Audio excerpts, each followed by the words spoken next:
¿Cuál va a ser entonces el antídoto, ahora sí válido para todos estos problemas que ha estado planteando Kant? Pues él va a tomar como punto de partida justamente una idea, y es que todo lo relacionado con los espíritus y fantasmas está relacionado o está del lado de la esperanza en el porvenir, ¿no? En algo que está más allá de lo que la vida misma puede ser y por lo tanto de lo que nosotros como seres humanos mortales podemos experimentar.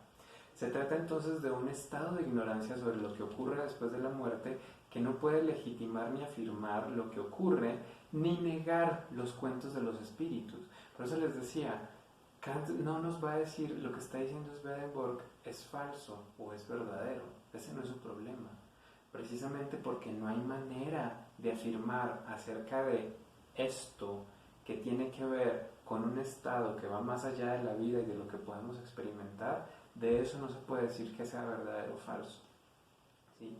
Lo único que se puede es opinar de muy diversas formas, mas nunca se puede llegar a tener un conocimiento, un saber acerca de ellas. Por lo tanto, la estrategia kantiana va a ser entonces agotar el concepto de lo espiritual en sentido negativo, es decir, el espíritu como la frontera de todo nuestro conocimiento certero. Una vez que pasamos esa frontera y empezamos a hablar de espíritus, ahí ya no podemos tener certeza alguna acerca de lo que conocemos y acerca de lo que decimos. Y en ese sentido aparece también algo muy importante y que lo relacionaremos con lo de la siguiente sesión acerca de las enfermedades de la cabeza, que es trazar el límite entre el entendimiento y la locura. Y entonces aquí hay una cita de Kant al respecto, ¿no? La debilidad del entendimiento humano en relación a su curiosidad hace que inicialmente se recojan verdad y engaño sin distinción. Solo después y tras depurar los conceptos permanece una pequeña parte. El resto se tira como despojo. Entonces, para poder entender y mantener esa diferencia, el entendimiento y la locura, tenemos que recurrir a un examen detallado de cuáles son esos conceptos que están operando en la manera como conocemos y en lo que estamos conociendo. Por lo tanto, para poder alejarnos de la locura, que es debida a la ilusión de la percepción, para poder alejarnos de la locura, tenemos que distinguir cuándo la locura se debe a la ilusión de la percepción y cuándo la locura se debe a una falta de juicio, ¿no? Son dos cosas distintas. Una es precisamente tener alucinaciones y ver cosas que no están ocurriendo en el mundo externo, y otra cosa es que nuestro juicio esté funcionando de manera errada y por eso llegamos a conclusiones que nos hacen ver como locos o locas, ¿sí? Y ese es Swedenborg, ¿no? Swedenborg no está teniendo para Kant alucinaciones perceptuales, sino que tiene una falta de juicio. Está juzgando mal esas percepciones que tiene. De ahí entonces, ahora sí, emana la tarea propia de la metafísica, que va a ser examinar si el juicio está definido respecto de lo que se puede saber y su relación con la experiencia, ¿sí? En ese sentido, entonces, la metafísica se va a convertir en la ciencia de los límites de la razón humana. Y aquí ya está montándose todo el edificio crítico, ¿no? Aquí ya tenemos uno de los pilares fundamentales de la crítica, que es la metafísica como ciencia de los límites, donde por lo tanto se trata de destruir la ilusión y el vano saber que llevan al entendimiento más allá de sus propios límites y por lo tanto fuera del alcance de la instrucción útil, ¿no? De lo que en efecto puede tener consecuencias prácticas para la vida humana. En ese sentido, la ciencia que Kant estaría promulgando llega a una conclusión, y es cuántas cosas hay que no conozco.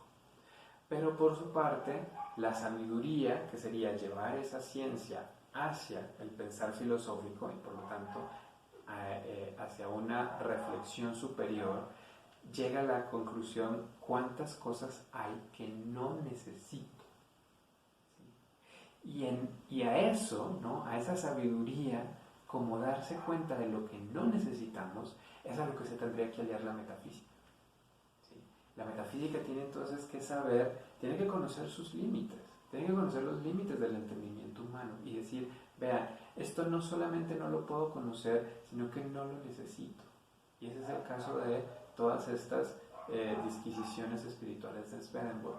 ¿Cómo va a haber otras donde diga, esto no lo puedo conocer, pero sí lo necesito? ¿No? Como es el caso, por ejemplo, de la idea de Dios, la idea del alma, la idea del mundo. ¿Sí? Que eso también lo veremos luego más adelante.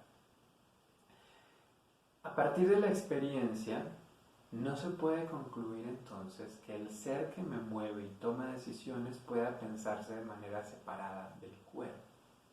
La experiencia no tiene manera de corroborar que en efecto hay dos sustancias diferentes conjugadas dentro de este cuerpo que seríamos cada uno de los seres humanos, ¿no? Entonces, no hay manera de concluir jamás si las leyes corporales y las leyes neumáticas, es decir, las leyes del alma y del espíritu, coinciden, ¿no? Un poco como pensando aquí en Descartes y su idea de que el espíritu y el cuerpo se conectaban en la glándula pituitaria, ¿no? Si recuerdan esa parte por allá de las ideas de Descartes. Lo único que hay aquí funcionando entonces, cuando hablamos de esta relación entre el cuerpo y el alma, son ficciones o hipótesis donde las fuerzas materiales se utilizan como fundamento para una analogía con lo que ocurriría en el mundo espiritual. Y sin embargo, el problema con esa analogía justamente es que no hay manera de establecer ni la imposibilidad ni la posibilidad. Entonces, en tanto que no se puede establecer ninguna de las dos cosas, es una analogía que no necesitamos, ¿no? No solamente no podemos conocer, sino que es innecesaria, ¿sí? Pero bueno, todo esto lleva a Kant a una conclusión práctica, ¿no? Por eso les decía, el mundo de lo inteligible, el mundo de lo espiritual tiene una unidad moral y en ese sentido es que se refleja, o más bien de ahí viene la conclusión práctica a la que llega Kant, que es tener una creencia moral. La esperanza de que hay otro mundo se convierte en la guía de una buena conducta durante la vida, ¿sí?